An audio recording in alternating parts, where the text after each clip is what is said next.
Mefistofélicos.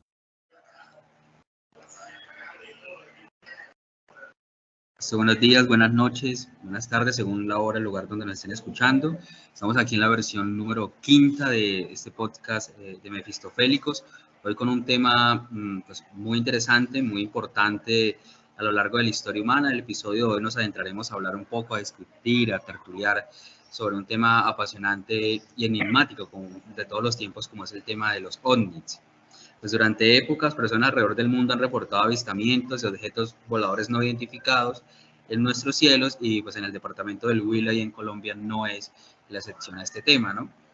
Así pues que en este podcast abordaremos pues muy al estilo mefistofélico este fenómeno del OVNI desde una perspectiva colombiana, descubriremos fascinantes casos, eventos, tenemos un invitado especial para hablar sobre esto y nada, nos dejaremos adentrar en este mundo para conocer un poco más, para ir averiguando sobre todos estos temas que suceden en nuestro cielo y con relación a los ovnis que pues, se pueden presentar para las diversas interpretaciones en los diversos campos del saber. Está también repleto de intriga, de conspiraciones, de secretos cósmicos, etcétera, etcétera, y de maravillosa literatura, como pues, se mencionará en el presente podcast. Quien les habla, Edwin Tamayo Peña, está nuestro amigo Freddy Polo, por ahí Dayan de Nueve Yustres, y nuestro invitado, a quien les cedo pues, la palabra para que inicie un poco con una leve introducción y vayamos hilando ese tema tan interesante, que es Oscar Javier Marínez, y bienvenido, espero que esté muy bien. Y gracias por aceptar la invitación a Mefistofélicos en este 5º episodio. Hoy nuevamente les recuerdo sobre los ovnis. Hola, muy buenas noches Edwin, muy buenas noches Freddy y Dayan. Me presento, mi nombre es Oscar Javier Marínez. Como ustedes saben, pues soy del centro poblado de Pacarní y en este sitio, en este lugar, pues quedamos muy cerca pues a unos municipios que la verdad tienen mucha historia, una historia muy oculta que vamos a conocer y pues en el tema ufológico pues la verdad no es la excepción, porque esto viene desde hace mucho tiempo hasta lo más reciente que podemos encontrar. Entonces pues muchísimas gracias y bueno, y con gusto entonces para lo que ustedes requieran.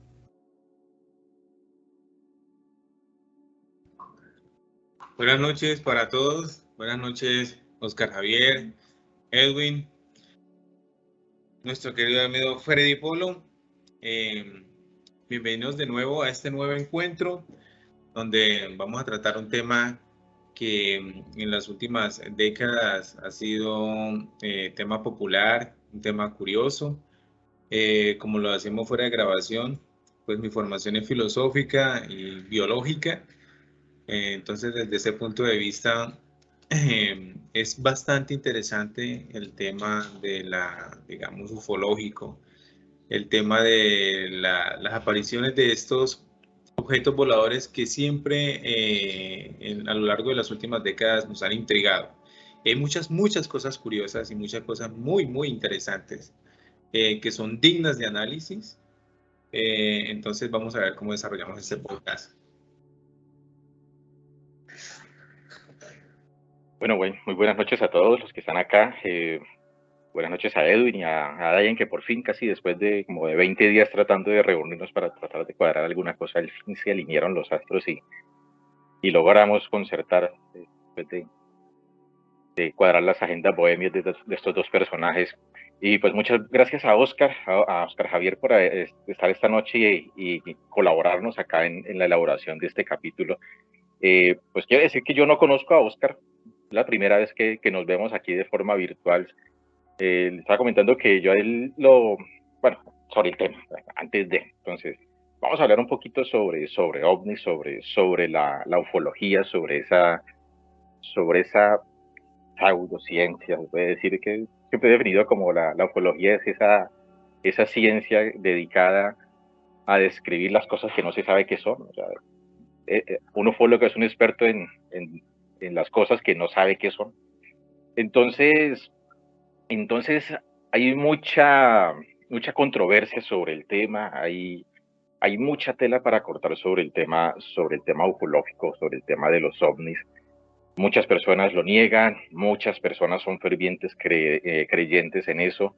Es todo un fenómeno social, es un fenómeno histórico, es un fenómeno sociológico, El gran misterio de los ovnis es que no se sabe qué son. Eso es lo más bonito de eso, es que no sabemos qué son.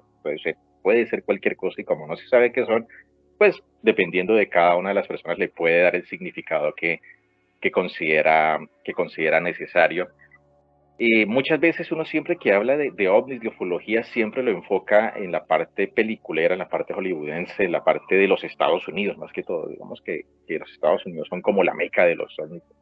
Si uno quiere encontrar casos raros, cualquier tipo y de lo que sea, se dirige a Estados Unidos y posteriormente, pues, o acto seguido, se dirige a Europa. La parte de Rusia, la parte de Asia no la tenemos tan bien documentada, pero la parte de Latinoamérica tiene también muy buenas historias, una casuística muy particular. Colombia no son tan famosos, aunque ya bueno, en las últimas décadas pues el tema ha empezado a tomar más relevancia, es más conocido, entonces empiezan a dar más casos porque el fenómeno ovni pues ocurre en todo el mundo, ocurre en cualquier espacio y está ocurriendo desde hace mucho, mucho tiempo. Eh, y no, obviamente, siempre quedaba la duda de qué tanto de ese fenómeno ocurría aquí en este departamento, en el departamento del Huila. Había muy pocos casos. Yo lo poco que recuerdo era cuando un amigo periodista me comentó de un ovni que apareció, no recuerdo en qué parte, que salió un artículo en el diario del Huila. Hubo otra cosa muy famoso que reportó este periodista que murió, que era medio político, Artunduaga, que fue el que documentó el descenso de una nave en Campo Alegre, si no estoy mal. Y pues simplemente lo que uno escuchaba ahí de determinadas personas, uno se nos reúne a hablar con la gente y pues van saliendo ahí los temas de los avistamientos, podríamos decir, de estos elementos, de estas cosas. Pero digamos que no había como una base de datos, podríamos decirlo así, o como unas referencias muy claras sobre ese fenómeno aquí en el Huila. En un capítulo anterior, cuando hablábamos sobre los mitos del Huila, hablábamos con Willington sobre eso, que estábamos hablando precisamente de los espantos luminosos, como era la candileja principalmente. Yo les decía, antes a los ovnis se les llamaba la candileja, o a eso se le llamaba la candileja, luces que estaban cruzando el cielo en la noche, que centellaba. Ahora no le dicen candilejas, ahora le dicen ovnis. ¿Qué es un ovni? Una cosa que está volando que no se sabe qué es. Cada persona le coloca la historia que quiere. Para unos son seres extraterrestres, para otros son seres interdimensionales, para otros son naves desconocidas, para otros son energías, para unos son espíritus, para otros son ángeles o demonios. Eso depende de cada quien. Lo que sí es innegable es que es un fenómeno que verdaderamente existe, que muchas veces se le encuentra una explicación lógica, científica a eso, en otras no tanta, es un poquito difícil encontrarle una explicación y en muchos casos no se sabe qué son. A veces son tan fantabulosos que no se sabe qué son. Y revolcando ahí en internet, que uno se encarga de revolcar todo eso, pues encontré precisamente a Oscar Javier, que hasta donde tengo entendido, Oscar es como un, ¿cómo se le llama? Un agente turístico, algo así, ¿no? Me corrige, trabaja en la parte del turismo acá en la zona de Tesalia y Pacarnís, creo que sí. Bueno, pues, a ver, yo como tal en este momento yo soy coordinador de juventud desde el municipio de Tesalia, pero a la vez pues nosotros también tenemos una agencia, una operadora que se llama Tesalia en la Ruta. Nosotros pues trabajamos todo el tema turístico de esa parte del Huila, como es pues obviamente Tesalia, y también estamos trabajando con otros municipios.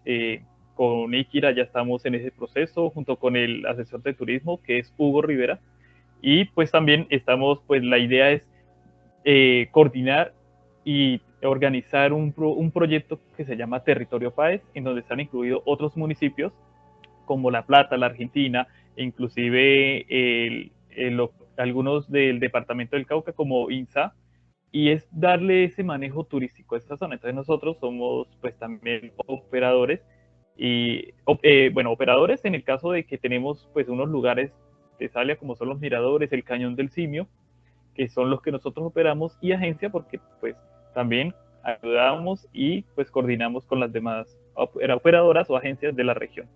Entonces, y fuera de eso soy artista. Yo pues trabajo en el tema de muralismo, también hago pues dibujos Y pues en los ratos libres pues también trabajo en el tema histórico. Yo soy historiador. Este ha sido como también uno de lo que yo hago, una de mis muchas cosas. Entonces yo soy historiador y eso me ha llevado pues a eso, a buscar, a mirar lo que sucedió antes, lo que pasó antes, y haciendo ese trabajo investigativo, pues pude encontrar y bueno, me estrellé, por decir así, con cosas que yo la verdad no pensaba encontrar en este lado del Huila. Entonces, para mí eso fue fascinante, como es el tema ufológico, como es el tema mitológico, porque también hay sitios, hay lugares que guardan también digamos, su magia, ¿no? Entonces, por decir así, nomás ustedes yo creo que conocen la historia de Ikira sobre una laguna. Yo la he escuchado, no sé si ustedes la han escuchado, de que ahí existía una serpiente y entonces pues la gente le daba como miedo pasar y dicen que un franciscano llegó y pues bueno, la laguna se secó, la serpiente desapareció. Eso hace parte de un tema que se llama criptozoología. Y también existe la criptobotánica, que son árboles, y también pues tengo algunos casos, o bueno, tengo un caso que ocurrió acá y pues espero luego pues irlo desarrollando. Sí, es que precisamente es gracias a esa actividad que estaba haciendo Oscar investigativa sobre los fenómenos raros que ocurren acá en esta zona del Huila, cuando empecé a mirar y vi que Oscar ha estado documentando cierta serie de fenómenos que está ocurriendo en una zona particular del departamento de Huila, que es la zona que corresponde a los municipios acá de Iquira, límites con Tesalia y tal vez parte de Nátaga y parte del Cauca. Hay que decir que estos tres municipios están ubicados en la cordillera central, casi cerca a lo que es el macizo colombiano, que es de donde nacen las tres cordilleras que están recorriendo el país, en la parte más alta de las cordilleras de los Andes. Y justamente en esta zona hay como un brazo de la cordillera central que forma como una serranía, que es lo que se le llama Potrero Grande, si no estoy mal, y forma como una especie de herradura, que cuando uno la mira en los mapas, uno dice, vea, que tan particular esto, si se cerrara completamente, parecería un cráter inmenso. Muchas veces consideran que posiblemente en épocas muy antiguas pudo haber sido el remanente de algún impacto de algún meteorito. No sabría ahí cómo comentar eso.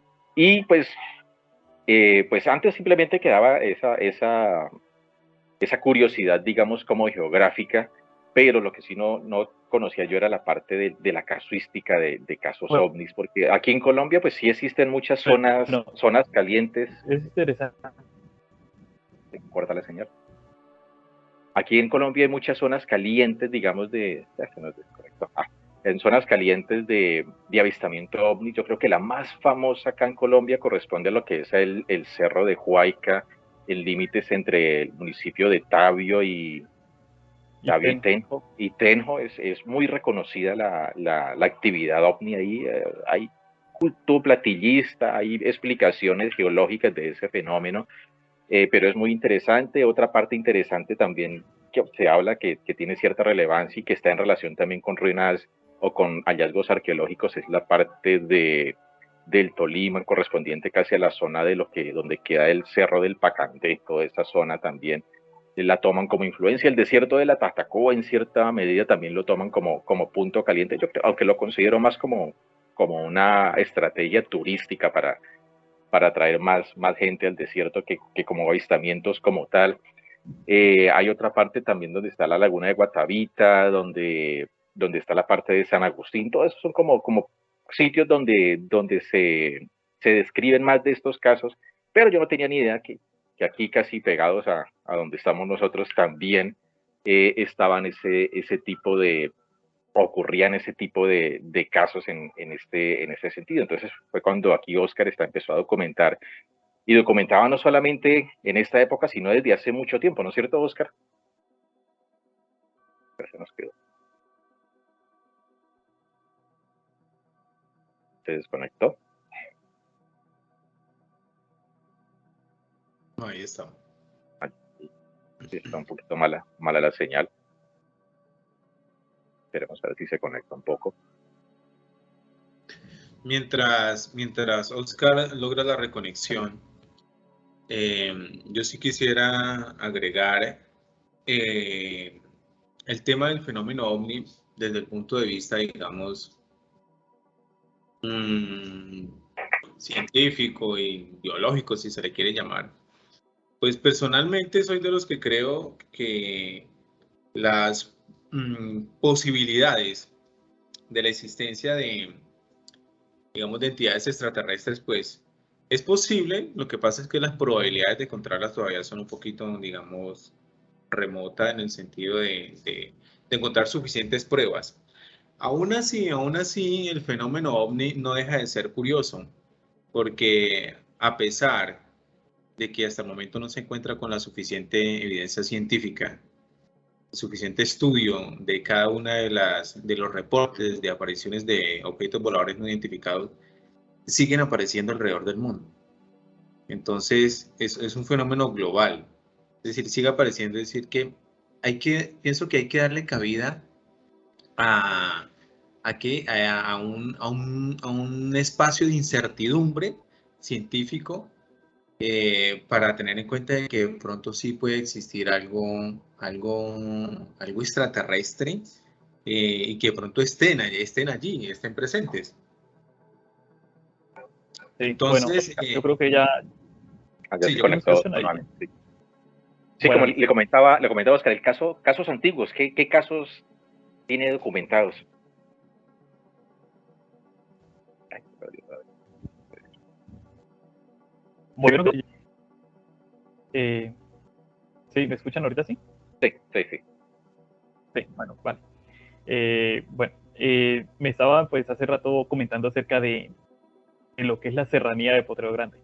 Quería pues primero abrir con ese espacio. Sucede que si uno lo mira desde el espacio, uno ve una forma de una herradura. es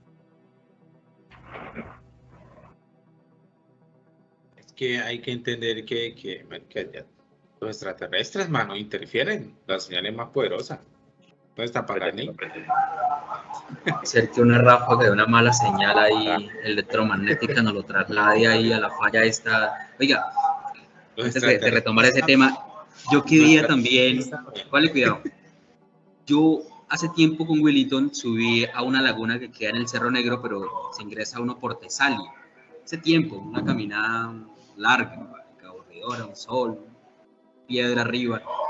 El caso es que ya está tratando de localizarla en el Google Earth y pues en efecto algo se localiza, pero sí se ve curiosa esa U, ¿no? De lo que forman, digamos, esas semicordilleras, como si hubiese sido un impacto el que hubiese dejado esa vaina. Pero además, hay de cierta medida, junto con eso hay un tema que en algún momento me lo explicaba, creo que era Henry Castro, con el tema de la falla geológica del Pacarní, una falla que hay por ahí que realmente no comprendo muy bien el por qué o el para qué. Y han encontrado un par de cosas curiosas, ¿no? Por allí. Yo también, aquí estoy, acá precisamente tengo abierto Google Maps, y no parece, no creo que haya sido impacto, no sé, se me hace como más coincidencia, ¿no? Yo creo que es más el levantamiento ahí de esa zona. O una falla. Yo creo que es una falla, porque cuando uno la sigue, uno trata de seguirla un poquito, ve que esa falla se sigue como con esta falla que está separando, que encuentra uno por el lado de Santa María y Palermo. Ah, sí. Pareciera como que se hubiese cortado un poquito y hubiese seguido ahí por ese lado. Listo, Oscar, cuando usted diga. Bueno, yo creo que ahorita sí. ¿Listo? ¿Ahora sí me escuchas mejor? Sí, hágala, a ver qué tal. Cuando quiera. Entonces, listo. Bueno, a ver, les comentaba. Como les quería decir, bueno, el caso es que quería como empezar primero que todo hablando, o sea, para dar inicio a la historia, por decir, a los casos más antiguos, yo quería pues comentarles un poco acerca de lo que es la gran fortaleza de Potrero Grande, que es lo que conocemos, no sé cómo lo llamarán, digamos, en otros municipios. Es una formación que tiene, o sea, hay dos aspectos. La primera es que se realizó unos estudios y hace miles de años hubo, al parecer, una lluvia de meteoritos y ellos pues cayeron en toda esta región e inclusive se alcanza a apreciar un poco, si de pronto ustedes entran a Google Maps, pues van a apreciar un poco los cráteres. ¿Qué sucede? Que hay otro fenómeno, el tema de las placas. Existe unas fallas, hay una falla que pasa por aquí, por Pacarní, que viene desde San Andrés de Pisimbalá, y esa falla se le llama la falla de San Andrés Pacarní. Si ustedes buscan de pronto en un mapa geológico, pues va a aparecer esa falla. Y hay otra falla al otro lado, en la región que le conocen como el Alto de la Ocha, que existe, que es la falla de la Ocha.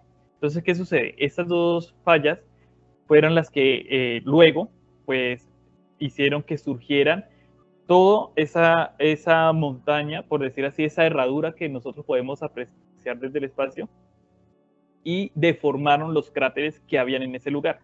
Entonces se formó hubo esa gran formación que se le llamó que geológicamente se le conoce como la sinclinal de Tesalia y la anticlinal de la Ocha. Entonces se formó esas montañas y al formarse esas cordilleras, por decir así, pues también formó pues diferentes cañones. Entonces ese lugar tiene varios cañones, como es el cañón de Ambica, o el que, por ejemplo, Willington, nuestro amigo de Iquira, lo conoce como el cañón de las Loras, que lo atraviesa el río Pacarní. Está el cañón de los Yuyos, está el cañón del Yaguaracito, que es un cañón que no se puede como tal transitar normalmente pues caminando, sino que toques en balsa.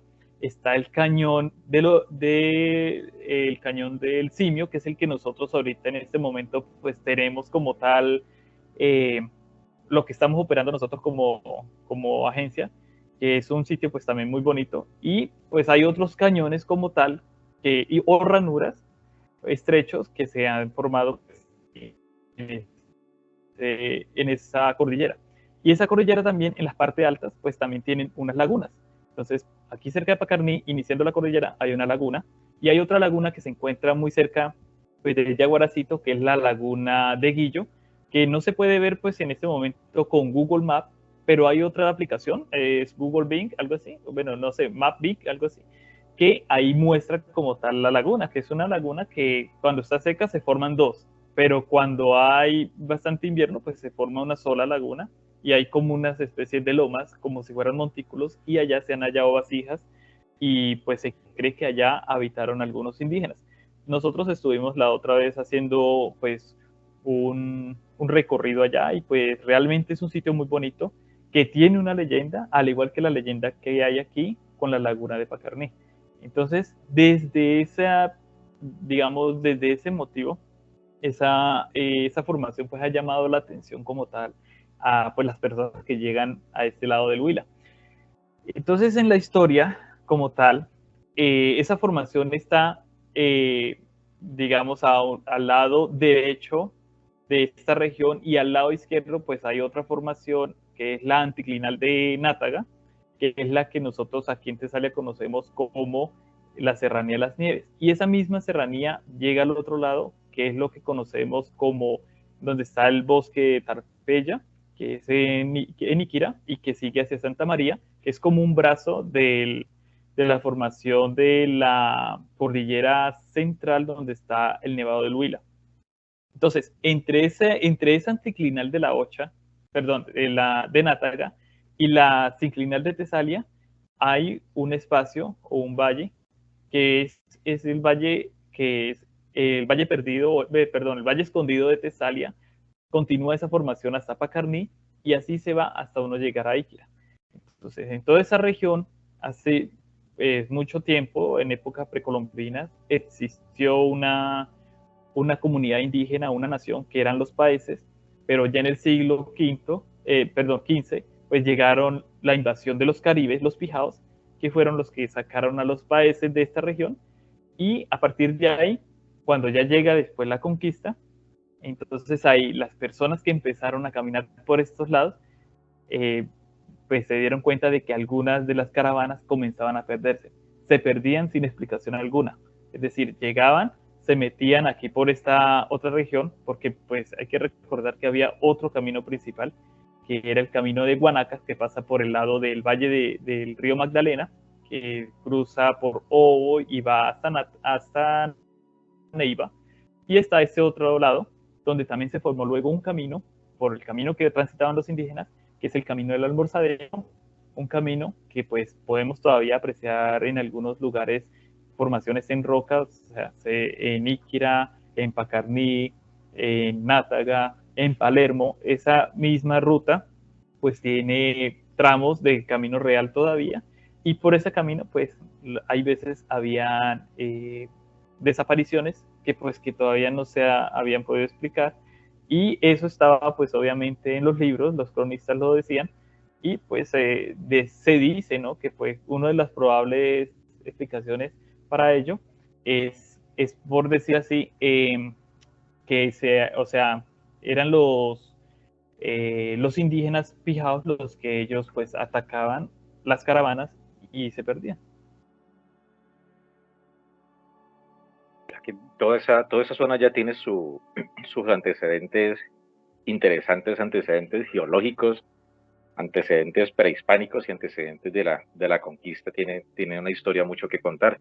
Y ahí con todo lo que dice Oscar, de toda esa cantidad de cañones, me doy cuenta que no hemos explorado absolutamente nada, o no va a lo mucho donde lo lleva Willington, aquí es el cañón de las Loras, creo, y ya llega a una montañita, se devuelve, pero todo lo que dice que es el cañón del Yaguaracito, el cañón por donde están haciendo ustedes las actividades y todas esas lagunas, es una zona muy, muy rica para el ecoturismo, para realizar esas actividades. Pues, ojalá no vaya mucha gente, porque siempre que llega mucha gente todo se daña, pero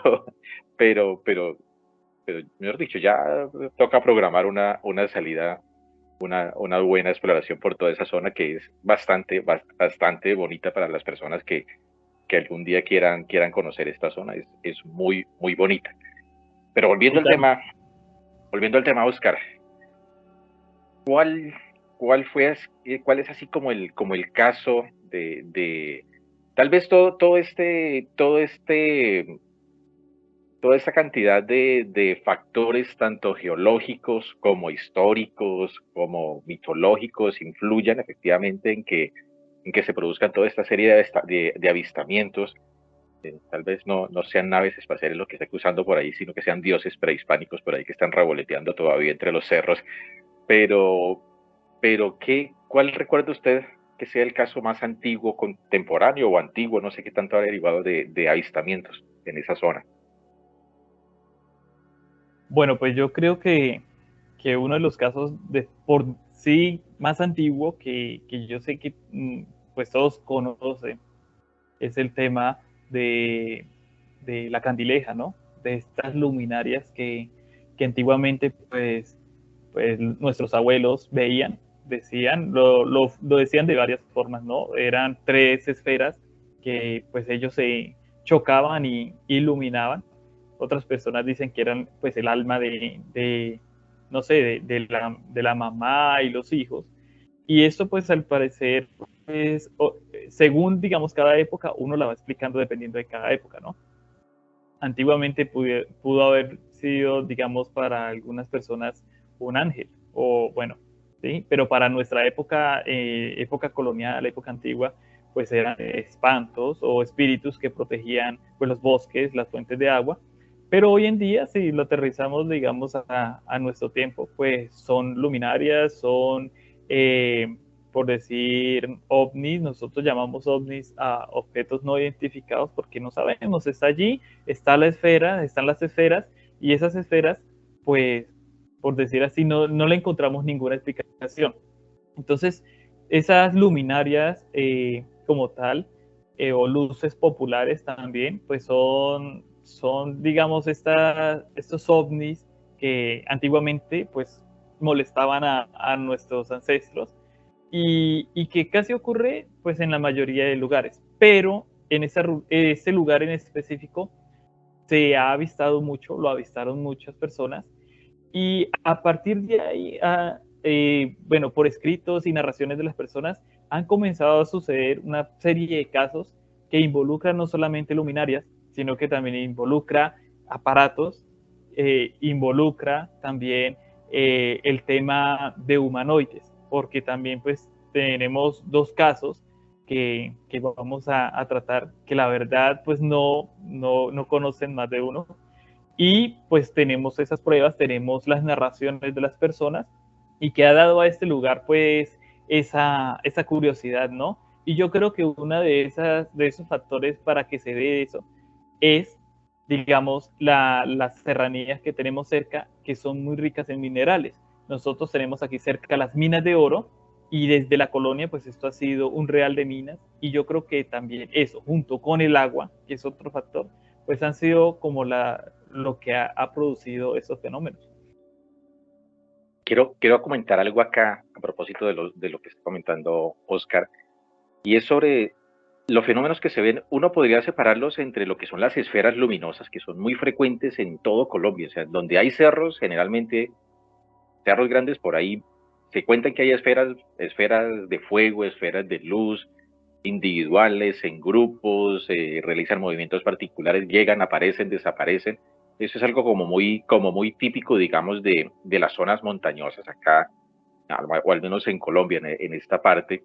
Y otra cosa que encuentra uno, y es la parte de, una cosa son las esferas, que casi siempre la mayoría de estos fenómenos tienen cierto grado de explicación científica, tienen cierto trasfondo ahí, tanto de la parte física como de la parte de cuestiones geológicas. Y otra cosa muy diferente es cuando ya se habla de estructuras, naves como tal. Una cosa es, uno casi siempre asimila ovni a una nave espacial, o sea, como por la cultura general como que lo indica uno a eso, pero pues hay que tener claro que ovnis ahorita los llaman de otro nombre para quitarse un poquito como ese antecedente histórico, pero pues un ovni simplemente es una cosa que está volando y que uno no sabe qué es.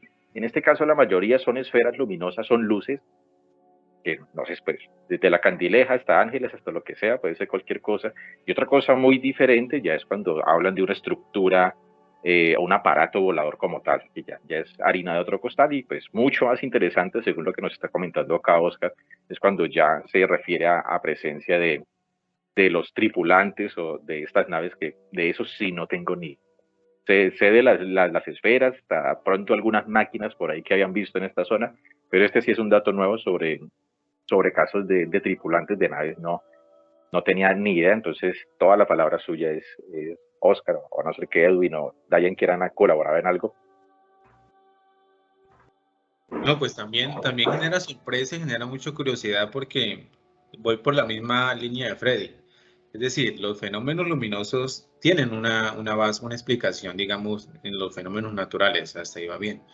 Pero cuando ya se habla de pronto de una figura humanoide, o de pronto ya de un artefacto que ha sido visto ya por varias personas, la curiosidad es mucho, mucho mayor. Y vuelvo a lo que decía anteriormente, yo le doy espacio a la incertidumbre y a la existencia de vida extraterrestre microbiana, pero también cuando se habla de vida extraterrestre inteligente, de pronto hay que darle espacio a la incertidumbre, y ese espacio lo debe ocupar de pronto ese tipo de fenómenos que de pronto vamos a escuchar ahorita de Oscar Javier. Entonces, mucha más curiosidad se despierta. No sé qué piensa Edwin. No, pues realmente es un tema nuevo para mí. Yo estoy atento a lo que comenten. No he sido como apasionado al tema. Estoy escuchando para ver si lanzo una conclusión al final de este tema, y no, que sigan charlando sobre la temática. Bueno, pues, bueno, yo quiero pues primero decir que yo como tal no soy un creyente de este fenómeno. Simplemente soy una persona que ha investigado, que ha encontrado estos casos, y que pues cualquiera de nosotros o de las personas que nos está viendo puede tomar su propia decisión o análisis de esto, ¿no? Yo quise como no dejarlo oculto, porque pues como tal hace parte de un patrimonio, por decir así, cultural, que debemos rescatar, al igual que los mitos y las leyendas, Entonces, pues esto, pues quise como tal no dejarlo ahí. O sea, hay personas que le huyen a esto porque dicen, no, pero es que no ocurre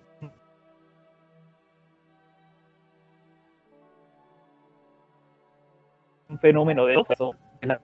Muchas personas no lo creen. O sea, realmente no creen. Y es más fácil que crean en duendes, de pronto en demonios, en la candileja, el poira, a que crean un fenómeno de estos, ¿no? Y bueno, pues para empezar como a mostrarle estos casos que en realidad yo pude rescatar unos 10, se pueden decir que unos 10 casos. Todo inicia con el tema histórico. Yo empecé pues a investigar, comencé a leer libros y una de las cosas también que hace uno como historiador es ir al campo, ir a todos esos lugares, comenzar a conversar con las personas, hablar con nuestros mayores, ¿sí? Las personas más longevas de la región.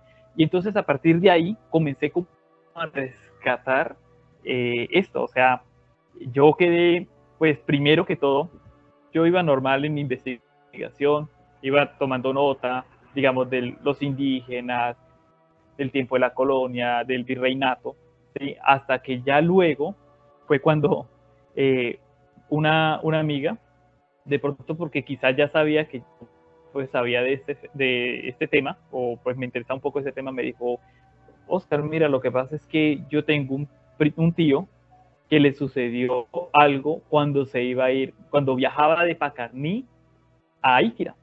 Entonces, pues yo dije, pues sí, cuéntame, ¿qué fue lo que sucedió, no?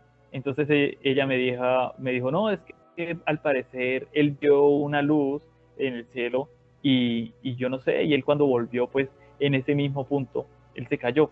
Ese fue el primer como dato que tuve o referencia acerca de este fenómeno. ¿Qué hice yo? O sea, fui donde estaba este señor, hablé con él y le dije, bueno, pues escuché esto, me comentó esto su sobrina y quisiera saber si eso es real o cuénteme usted, o sea, pues quiero solo escucharlo y pues ahí sacamos luego una conclusión. Y él me comentó, pues mire, Oscar, lo que pasa es que yo trabajo en el tema, soy de esos que limpian las carreteras, que trabajan en la carretera, no sé cómo se llaman estas personas. Y él, pues, él le tocaba hacer una revisión. A ellos siempre les toca hacer revisión en las mañanas o en las tardes, digamos, como tal, las vías, para que las vías, y bueno, los que están trabajando, pues, estén realizando su labor, o si ocurre algo en la vía, ellos están pendientes. Él tenía que ir hasta el municipio de Teruel y él se fue de aquí muy madrugada. Él se fue de aquí como tipo 4 de la mañana y más o menos 4:30 de la mañana, llegando a lo que nosotros conocemos como la Escuela del Guamal, que eso queda entre Pacarní e Iquira, pues él miró hacia los cerros y él se dio, o sea, quedó como en admiración cuando observó encima de los cerros una esfera.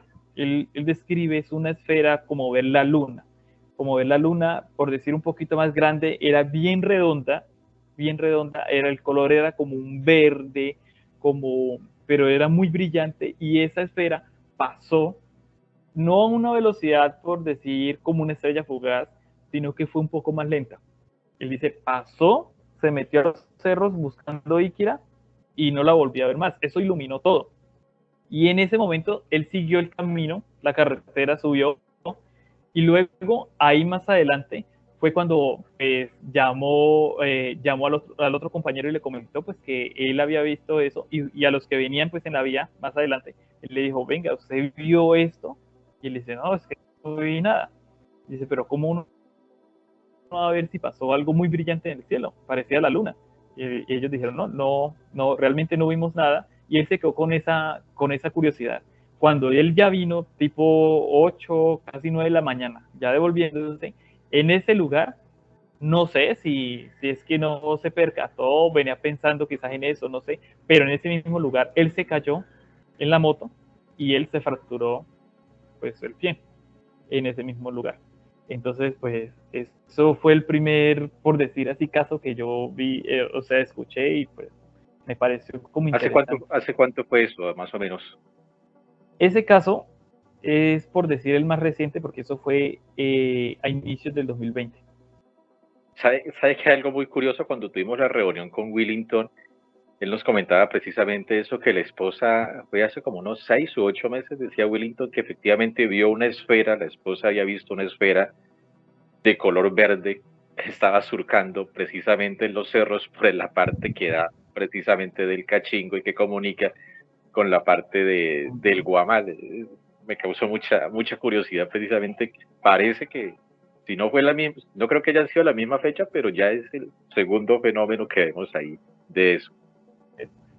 Claro, y no, y pues yo, o sea, de haber pasado eso, yo me puse a hablar pues con un transportador de acá, una persona que él realiza como, por decir así, la línea de Pacarní a Neiva, que se llama Jayo Chinchilla, y yo hablé con él, yo le comenté, le dije, usted que todos los días viaja, y él viaja pues de mañanita, de madrugada, ustedes no han visto algo así, algún fenómeno. Y pues yo le comenté el caso pues de que le había pasado a este señor y él me dice, pues mire que nosotros cuando viajamos a Iquira, cuando vamos hacia Iquira, hay otra zona antes de llegar al Cachingo, bueno, eso todavía pertenece creo que al Guamal, nosotros hemos visto en 2 ocasiones como si viniera un carro, o sea, por la misma vía, viniera pues un carro, un aparato con luces, y cuando ya se van a aproximar y van a voltear, ya no la ven. O sea, como que desaparece. Y ellos le apodaron a eso como el carro fantasma, porque ven el carro y es que ven el aparato que viene y cuando van o sea, se ve que se van a encontrar y él se va a orillar, ya no lo ven. Entonces, luego, cuando yo le comenté el caso del señor, él me dijo, pues mire que esa esfera nosotros la hemos visto. Y ahí fue el segundo caso, porque él me dice, bueno, yo estaba pues un poco más joven, ellos tienen una finca pues en la vereda del Palmito, y cuando él iba una vez con el papá a pie, él dice que ellos vieron en la finca, cerca de unos árboles grandes, vieron no como tal una esfera, sino que ellos vieron un disco, pero un disco verde, un disco que estaba encima de los árboles quieto, o sea, ellos lo veían tan clarito que él decía, pero ¿qué es eso? O sea, ¿será que es que se está quemando el bosque o qué es lo que está pasando? Porque ellos tienen ahí cerca, tienen un bosque de eucalipto, y entonces ahí cerca de ese bosque, pues estaba como tal ese como un platillo, él lo describe como un platillo verde, luminoso, pero quieto, o sea, no se movía para nada. Entonces, ellos con la curiosidad pues, se fueron a acercar y cuando fue, pues simplemente el aparato se fue, desapareció, no lo volvieron a ver y en la mañana pues fueron a mirar el sitio a ver si de pronto se había quemado o algo y no, dicen que no había nada, o sea que estaba completamente todo igual, no se veía nada más. Y esa misma descripción de ese platillo que él lo describe, pues también otros habitantes mismos de la vereda y de otros más cerca del centro poblado aquí de Pacarní, pues han visto esa misma esfera o ven como ese platillo verde que pasa, cruza en ocasiones y pues, pero tampoco no lo explica. Hay personas que dicen, no, eso es un meteorito o eso es una estrella fugaz. Aquí ha pasado que nosotros hemos visto estrellas fugaces, hemos visto meteoritos cuando caen y si caen pues de color verde es porque están de algún material, ¿no? Dependiendo del color de meteorito, así mismo es el material que están hechos ellos, pero un meteorito, una estrella fugaz pasa muy ligeros, son instantes y ya, pero verlo, tenerlo ahí quieto, o sea, ya es otra cosa que nosotros no, como tal, no podemos explicar. Esa es la razón de Entonces, ser bueno, de este mural que hay en Pacarní, el tema de los avistamientos.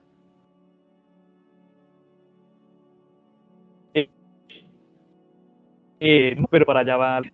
Luego, después de ese segundo caso, yo seguí pues investigando los temas de historia y hay una historia, no sé si ustedes han escuchado una leyenda, no sé si ni siquiera la han escuchado mucho, pero aquí para Pacarní, para este lado, se habla de que bien arriba del Tote, que pertenece pues al municipio de Iquira, bien arriba pues hay una selva, eso a la vez es un parque, y muchas personas hablan de que bien arriba de esa selva hay una laguna, y esa laguna pues al parecer es encantada, porque las personas dicen que cuando van allá veces se pierden, no llegan a la laguna. Los cazadores antes, cuando llegaban a ese sitio, pues simplemente no podían hacer bulla o algún ruido o disparar porque digamos que por decir instantáneamente comenzaba a burbujear esa laguna, comenzaba todo como a neblinarse y a hacer borrasca.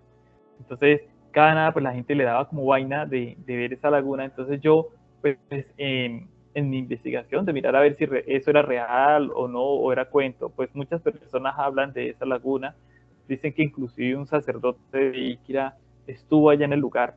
Hay personas que han ido allá al sitio, se pierden, no sabe por dónde salir, luego salen con el tiempo, y bueno, entonces yo fui a ese lugar porque una persona me recomendó, me dijo, no, mire que hay un señor, el señor pues se llama Leonardo, bueno, se me escapó el apellido en este momento. Él, él, él esto, pues supuestamente conoce el sitio. Entonces yo me fui para allá, lo contacté, es un señor más o menos de unos 70 años, más o menos 70, yo creo, por decir así. Y entonces yo me acerqué, él vive en una casa humilde, él ahí pues él vive solo, tiene en este momento pues una finquita ahí, pues los hijos son los que cogen el café, pero él vive pues en esa casa. Fui allá donde él y pues empecé a hablar con él, le comenté pues el caso de la laguna. Él me dice, no, yo por allá no he ido, sé que ha ido gente y que allá está esa laguna, porque sí, mis padres me contaban de esa laguna, pero yo nunca llegué a entrarme a ese bosque, simplemente he estado acá, en mi tiempo he vivido acá y ya. Bueno, entonces yo pues como que dije, bueno, ya aquí como que ese caso ya se terminó. Más sin embargo, yo le pregunté al señor si había visto cosas raras, de pronto luces. Él me dice, sí, las huacas es lo que más se ve. Que eso todo el mundo conocemos el tema de las huacas, ¿no? Y bueno, y ya estábamos terminando ese tema cuando él llegó y se quedó como en silencio, hubo un momentico que él se quedó como en silencio, seguro pues pensando si decirme o no decirme, cuando él luego me dice, bueno joven, es que yo quiero que usted me explique algo porque hay algo que yo he vivido, pero no sé cómo explicarlo, porque no sé, en su momento mi madre me decía que era el demonio, y yo le no, pues sí. Entonces él comenzó a contarme, ¿no? Me dice, no, es que yo cuando estaba más o menos pequeño, bueno, ellos hablan en su dialecto como pichinche, bueno, no sé qué palabra fue la que él dice, que ellos estaban pequeños, pues él estaba con la mamá y con el hermano. Ellos tres nomás vivían en esa casa. Frente a la casa hay un beneficiario, pero eso ya no existe. Bueno, en ese tiempo no existía, ahorita es que existe el beneficiadero, ¿no? Pero a eso estaba destapado, se veían las montañas del Tote, bien, todo profundo de la selva. Él dice que más o menos como en el 62 aproximadamente, pues ahí en esa casita solo tenían radio, todavía energía por allá en esa vereda no había. Y él dice que una tarde, siendo como más o menos las 6:30, él estaba sentado pues con su mamá, estaban ahí mirando pues el panorama. Me imagino una tarde como uno haciendo los campos, ¿no? Sentarse y ver qué más podía hacer.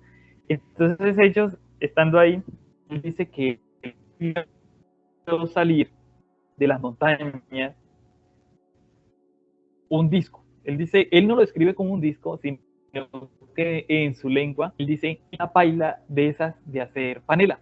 Dice, yo vi una paila de esas de hacer panela, pero grande, que iba subiendo y por debajo tenía fuego. Tenía como fuego, como luces, yo no sé qué carajos era. Y esa cosa comenzó a subir.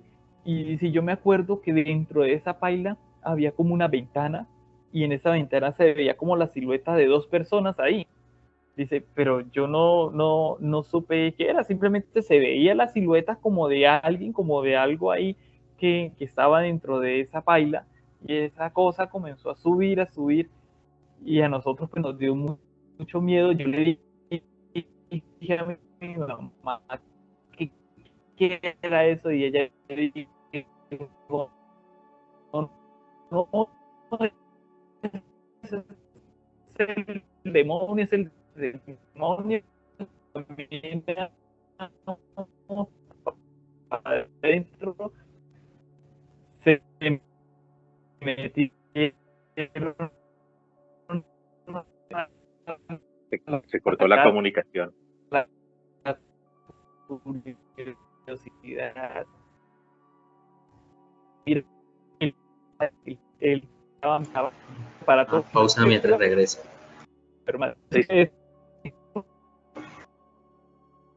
El demonio impidió que... El demonio, justamente cuando empezó usted a hablar que Eso es el demonio, sí. El demonio se metió y evitó que usted hablara. De la laguna de la que le está hablando, del Tote para arriba, debe ser este mismo Rucio, ¿no? Freddy, porque yo no he escuchado otra por ahí, ¿no? Usted llega al Tote y hacia arriba está Villa María, ¿sí? Por esta parte. Y hacia arriba la única laguna que yo conozco por esa zona es la del Rucio. No he escuchado así. No conozco esa zona hace rato, le estoy Oye, llegando unos atentados a Willy que nos lleve, pero no se puede ir. Mira, déjeme que vuelva Willy y cuadramos. Sí. Y cuadramos para que...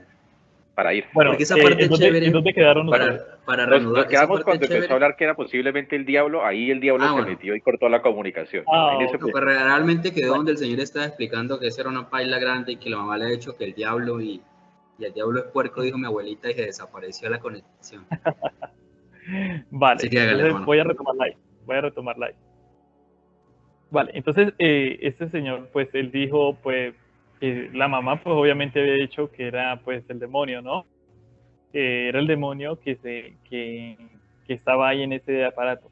Entonces a él le dio, pues, miedo, a ellos le dio miedo y se metieron a la casa. Y él todavía como con la curiosidad, él dijo que había visto que esa paila o ese fondo de hacer panela con fuego y con esa ventana, como con esas siluetas, pues empezó a subir y se escondió, o sea, no se volvió a ver más. Entonces eso hizo que pues yo como que, bueno, ¿qué carajo pasó? Porque pues la verdad, ahí fue donde automáticamente yo dije, eso es un ovni. Como lo expliquen ellos, pues es una forma coloquial. Armemos el plan para el Rucio. Póngale cuidado que en el Rucio hay otro tema que a mí me gustaría conocer, que no es exactamente en el Rucio, pero está el Tote, está Villa María y usted comienza a ascender por la montaña, un camino viejo, que en algún momento yo relacioné ese camino con un libro que se llama Pensar en la Región. Era un tema de ensayo sobre la colonia, la conquista, lo había sacado la cooperativa, no me acuerdo de dónde me lo robé, quién me lo regaló. El caso fue que un día desocupado me puse a leerlo y narraba de algunas intersecciones por allí. El caso es que para subir allá encuentra uno un potrero clásico para los antiguos iquireños que se llama Salento. Es un nombre, no sé si siempre lo he escuchado, pero digamos que mis abuelos y todo el mundo lo nombraba mucho Salento. Y el caso es que abajo de Salento, cayendo como hacia el Tote, hacia la zona de San Luis, pues está una mina, de esas minas abandonadas que dejó la conquista española. Y hay otro tema que no la conozco. Yo hace allá sí no he bajado. Y eso. No aguanta aire. Oscar, la laguna la encontraron, la laguna misteriosa. Sí. Pero es la del Rucio, Oscar, bueno, como tanto, no sé si será el mismo Rucio, la verdad.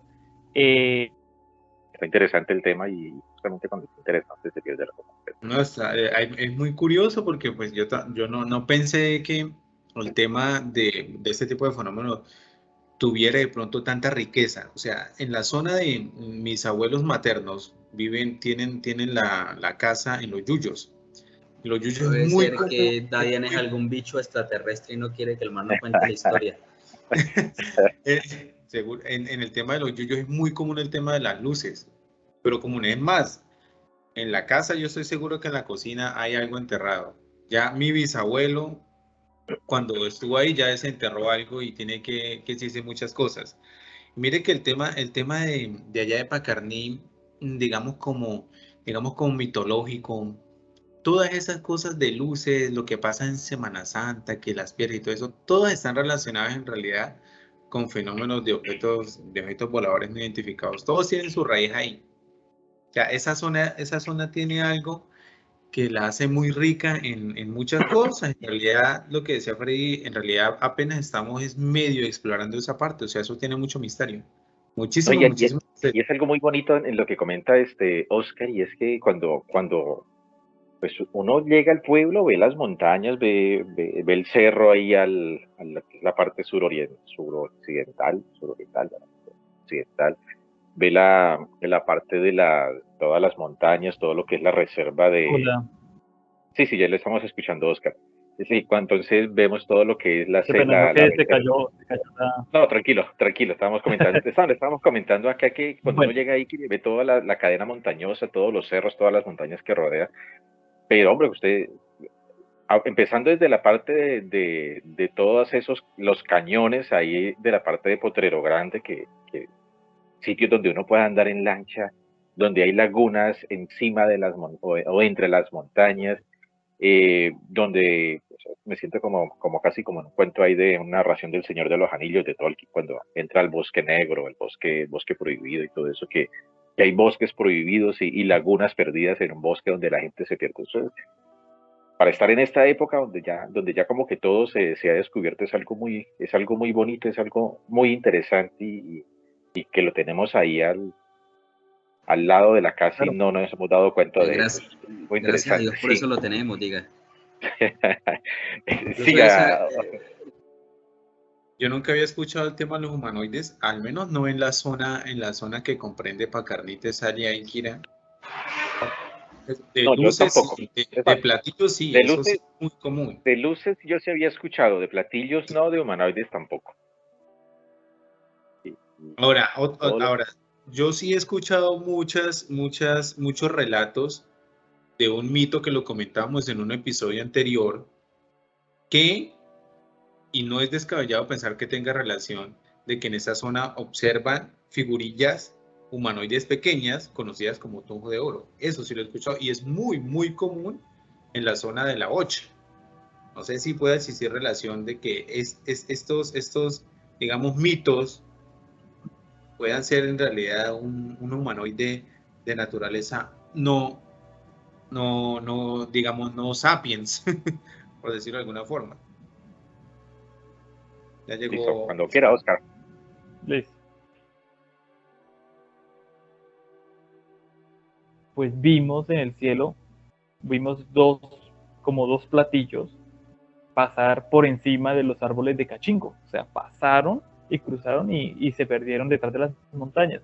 Y ella hoy en día, cuando ella ve esos programas, esas películas donde muestran los platillos voladores, ella le dice que cuando los ve, ella le dice a los hijos, le dice, mire, ese aparato, esa cosa que se ve ahí en la televisión, yo lo vi cuando estaba pequeñita. ¿Sí? Que he encontrado petroglifos ahí en la zona del Guamal, de los Yuyos, Los yuyos. de los Yuyos. Le ha seguido el rastro al camino real, al camino del almorzadero, un camino indígena antiguo. Eso creo que deriva casi desde el imperio de Y Inca, ¿no es cierto? yo puedo decir, bueno, como tal, yo creo que del imperio Inca, pues hasta acá nunca llegó como tal el imperio, pero pues esos caminos sí fueron labrados por los indios, o sea, como en tema de, digamos, los pijaos, o inclusive se trajeron quechua del sur a trabajar en esas zonas, ¿no? Antiguamente habían haciendas y esas haciendas pues también trabajaban, habían traído los quechua, los mismos yanaconas del sur, que estaban pues en Quito y que eran esclavos de los quechua, por eso yanacona pues en lengua quechua significa esclavo. Comenzó a contarme y me dijo, no, es que aquí en esta casa, hay una casa aquí muy cerca del colegio, dice, yo pues estaba aquí en la casa con mi papá y yo escuché un estruendo muy fuerte. Yo salí al patio de la casa a mirar qué era y dice ella que vio un aparato, ella no sabe cómo describirlo, como un aparato, como un platillo, no sé, pero no era un platillo como común, ella decía que era como si fuera una esmeralda, como algo así, como verde y como con unas luces titilantes rojas y que ese aparato simplemente como que si se hubiese estrellado. Ella dice que el tamaño era como el tamaño de la sala de la casa, o sea, pues, un aparato grande